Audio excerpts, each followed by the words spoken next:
Can a king's private desires and twisted scandals bring down an entire nation? Tonight, we step into the world of Spain's Ferdinand VII, a ruler once praised as the desired, but remembered forever as the Felon King.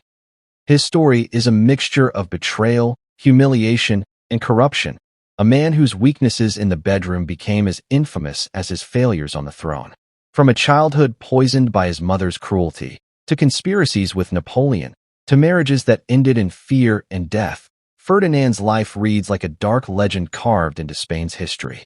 This is the tale of a king whose personal vices created national disasters, and whose name will forever be remembered as one of the most scandalous rulers in history. Ferdinand was born on October 14, 1784, inside the walls of El Escorial, a massive monastery palace outside Madrid that symbolized Spain's power. He entered the world as the eldest surviving son of King Charles IV and Queen Maria Luisa of Parma. From the very first breath, he was expected to inherit one of the greatest empires on earth. But while his birth came with power and privilege, it also came with shadows. For this royal palace was not a place of love and unity, but of rivalry, gossip, and bitter distrust. The family he was born into would shape him into a man of jealousy, fear, and betrayal. Of all the figures in Ferdinand's childhood, none shaped him more painfully than his own mother, Queen Maria Luisa. She was powerful, sharp-tongued, and deeply controlling. But above all, she openly favored another man over her son, her lover, Manuel Godoy, the Prime Minister of Spain.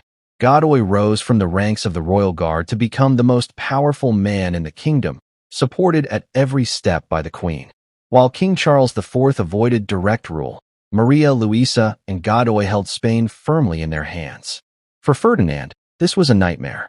His mother seemed to despise him, openly preferring her lover to her own child. Godoy, in turn, kept Ferdinand far from the matters of government, treating him as weak and untrustworthy. At times, he even threatened to disinherit him altogether. Ferdinand grew up in this cold environment, his resentment growing daily.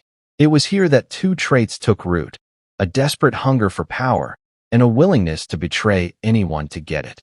By his early 20s, Ferdinand had grown tired of being pushed aside. Surrounded by allies who hated Godoy, he decided to take action. In 1807, he and his circle reached out to none other than Napoleon Bonaparte, the most feared man in Europe. The plan was shocking. With Napoleon's help, Ferdinand would overthrow his own father and take the crown. But his scheme collapsed before it could succeed. Godoy discovered the secret letters, and King Charles IV responded with fury. Guards stormed Ferdinand's apartments, uncovering documents of treason. The prince was humiliated, arrested, and nearly disinherited.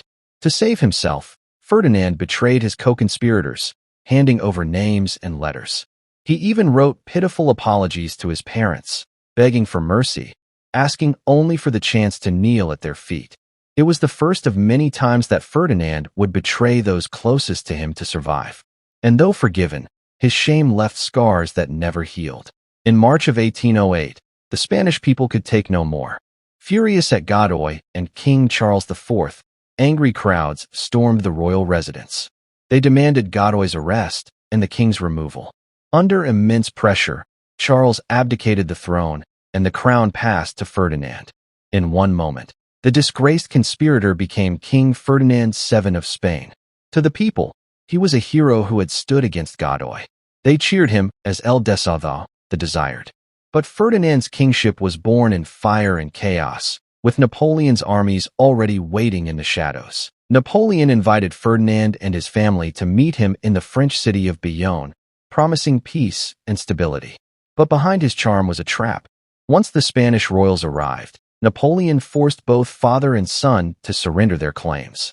In a shocking twist, he handed Spain's crown to his brother, Joseph Bonaparte. Ferdinand was sent into comfortable captivity in France. There, in a lavish chateau, he lived as a prisoner, enjoying fine dining and leisure while his people back home fought and died in the brutal Peninsular War. For 6 long years, Spaniards shed blood in his name, while their so-called king sat far away, waiting for a throne he had lost. In 1814, when Napoleon's empire began to collapse, Ferdinand returned to Spain. To the people, his return felt like salvation. They greeted him with tears, cheers, and prayers, believing their suffering was over. To the liberals who had fought for freedom during the war, Ferdinand promised to respect the Constitution of 1812. Hope spread like wildfire across the nation. But these promises were a mask. Within weeks, Ferdinand revealed his true self. He abolished the Constitution, crushed liberal movements, and restored absolute monarchy. Spain, exhausted from years of war, found itself again in the grip of tyranny, ruled not by the savior they had hoped for, but by a king obsessed with power. From the moment he reclaimed his crown, Ferdinand ruled like a jailer. He brought back censorship, silenced free thought, and filled prisons with liberals who had once fought for him. He even revived the Spanish Inquisition, using fear and torture to control his people. Ministers came and went in quick succession, dismissed at the king's whim. Paranoia spread through the court. No one was safe, not allies, not reformers, not even friends. Ferdinand's Spain was not a nation of progress, but a kingdom drowning under suspicion, cruelty, and fear. But if Ferdinand was feared in politics, he was whispered about in the bedroom. His private life was filled with humiliation, cruelty, and scandal. Court gossip described his anatomy as monstrous, unnatural, and grotesque. His brides, often his own nieces, lived in terror. One died young after 2 miscarriages. Another, Maria Isabella of Portugal, was cut open by surgeons while still alive, screaming on the table as they tried to deliver a stillborn child. His third wife, Maria Josepha, was so terrified on their wedding night that she fled the chamber screaming, later praying before every forced intimacy. Tragedy followed him from marriage to marriage, until finally his fourth wife gave him daughters, but no son to secure the throne. Behind palace walls, Ferdinand's perversions became as infamous as his cruelty, turning his personal life into another form of national disgrace. While Spain suffered under his rule, its empire slipped away. Across the Atlantic, leaders like Simón Bolívar fought for freedom.